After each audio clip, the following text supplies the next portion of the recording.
Welcome to NaYahso. To all our returning family members, you're very welcome. We're here for an exciting topic today. For all new persons, consider joining the family, subscribe, stay so we can learn and grow together. We appreciate your comments, we appreciate your own experiences and your insights, so please share them in the comment section. Today, we have an exciting episode to talk about banana peels. So, banana peels, sometimes they're stinky, sometimes you stand on them, or someone leaves them on the ground and you stand and you sleep and you slide all the way ahead. So if you live in a place where you have access to banana peels in abundance, you might want to consider collecting them because there's money being thrown away in the bin. And we are not about throwing money in the bin. We don't leave money on the table, we don't throw money in the bin. So here are some things that you can do with banana peel. You can collect them.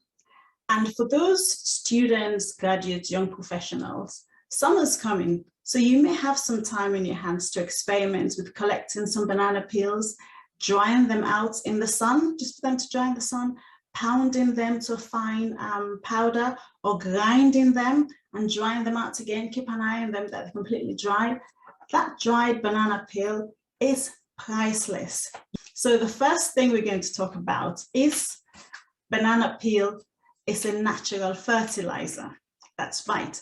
With the whole supply chain and the things going on in the world, there's been a shortage of fertilizer for plants, which is impacting everything in the food chain. Because a lot of time the soil gets depleted as we plant and we plant and we plant things to eat, to feed the animals, all of that. Banana peel is a natural fertilizer. So potassium helps the roots grow.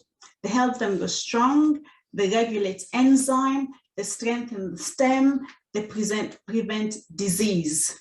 It also contains phosphorus, which helps the production of the blossoms in the plant and pollen and the fruits. So that's all helped by the phosphorus in the banana peel. It also has calcium, and calcium helps break down the soil, nutrients, example nitrogen, which is a key thing in plants, and it supports other minerals moving through the plants.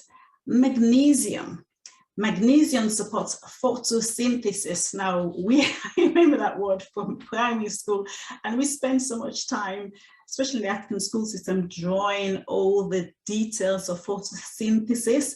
Well, all that knowledge comes back into play with magnesium, and is essential for all aspects of plant growth and health.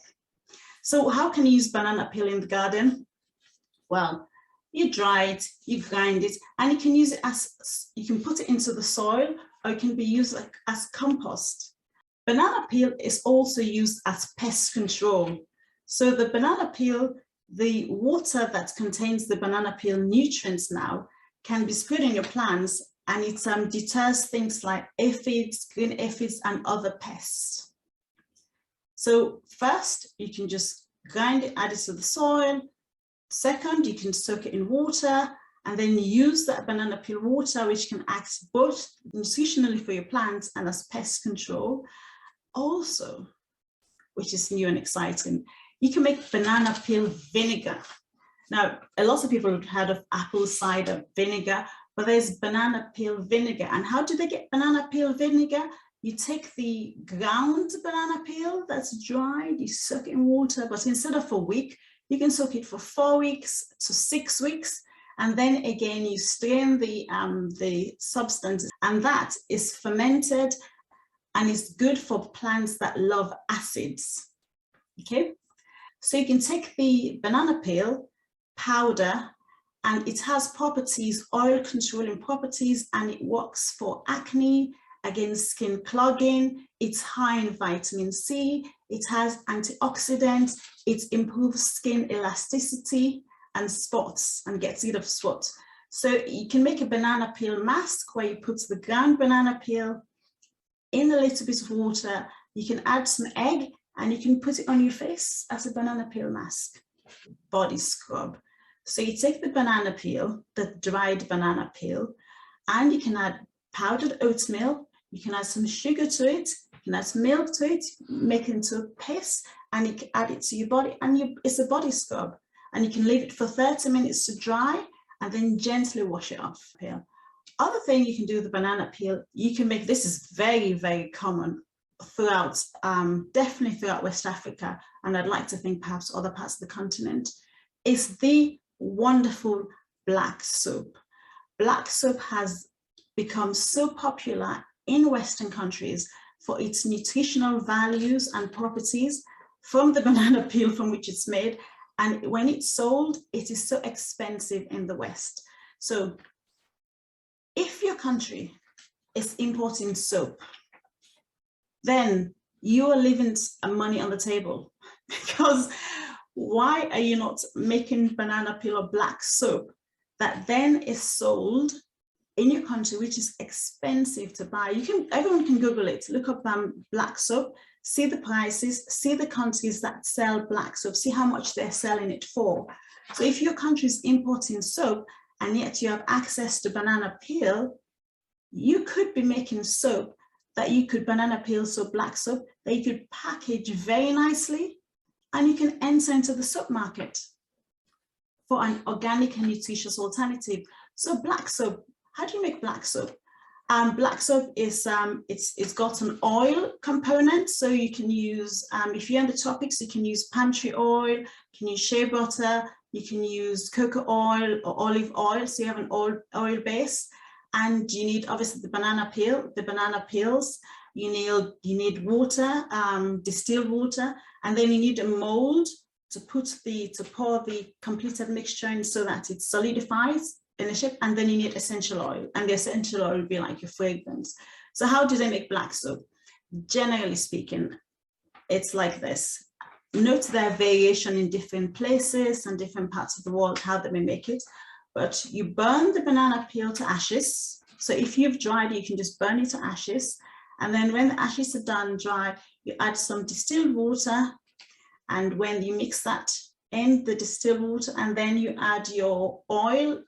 If the oil is in like a palm-based oil or shea butter, you'd have to warm it first so it turns liquid, and then add it to the ashes and water mixture. And I mix and mix and mix and mix and mix and mix and mix and mix until it becomes black, or very dark brown, black.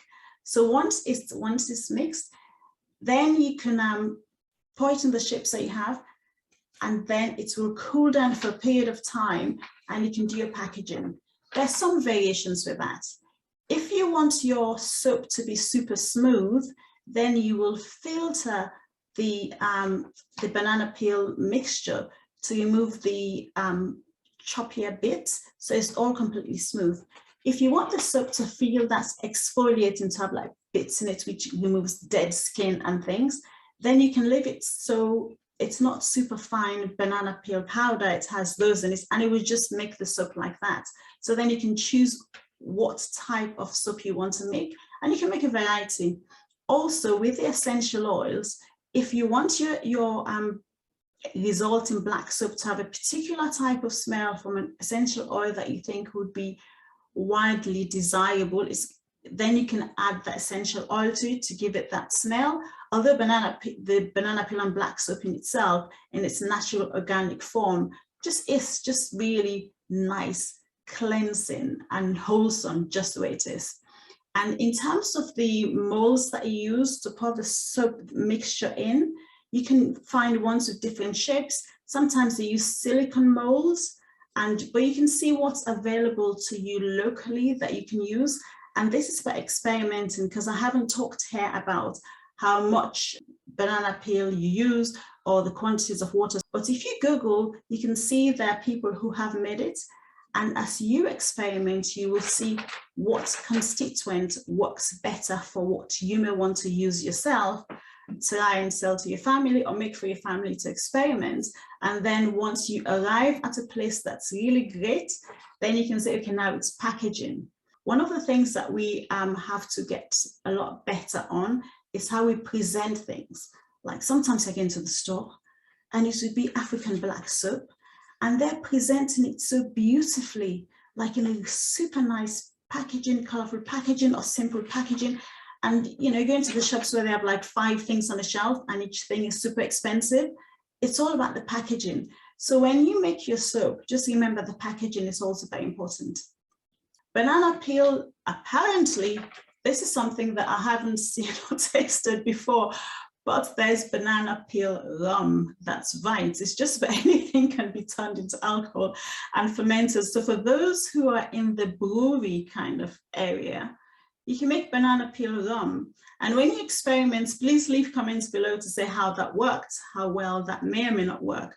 But again, if you're in a country where you have an abundance of bananas, or it grows there, and you have access to peel, you can try any one of these things, because each time you throw away a banana peel, just imagine you're potentially throwing away money from not making this black soap for yourself, because you go out and buy soap. And the soap we buy, we have no idea what's in it, even though they put all those things in the label. For goodness, like, who understands half those things? You'd have to be a super chemist to go read all those fine print things that they put there and the percentages. Whereas with banana peel, that's organic, you know exactly what's gone into it. Banana peel is also been experimented and used as flour. That's right. There is a global shortage of wheat, and therefore things that are made from wheat flour. So banana peel, you grind it, it is flour, you sieve it, so you get the fineness you require. Another thing that you can do with banana peel is make banana peel smoothie. So again, it's taking the banana peel, dry it, grind it into a powdered format, which you can add to people that make smoothies and shake drinks, put in a blender, add some other things to it. So those are just some of the ideas that banana peel would be used for. But remember, we don't leave any money on the table. And the whole idea of this is wherever you are and you have access to banana peels, try some of these things and share with how it went, what you think. If you're going to grow from a small enterprise to a few years later, you're like this multi-billionaire that is now specialized in banana peel black soap. So let us know in the comments below, and thank you for joining with us as we talked about banana peel. Until next time, stay safe and God bless.